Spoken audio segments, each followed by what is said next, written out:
everyone, ako po si Dexter. Magandang araw po sa inyo lahat. Ituturo natin ngayon ay basics tutorial ng martial arts. Okay, so hindi na natin patatagal ito. Okay, so fighting stance, ganyan po. Basics blocks, fighting stance and blocks, ganyan.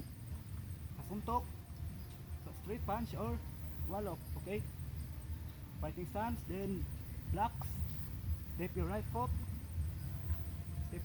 and parang ang paa mo ay naka spinning kick, parang siyang scorpion.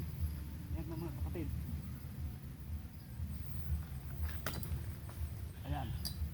Yan po. Ganyan po ang tamang pag self defense o depensa sa suntok. Okay, so kung ang kalaban mo ay attack sa'yo, straight punch, then block. Yan, block. Eh, para nakayuko, tapos nakaw na sipak. Yan. Very simple.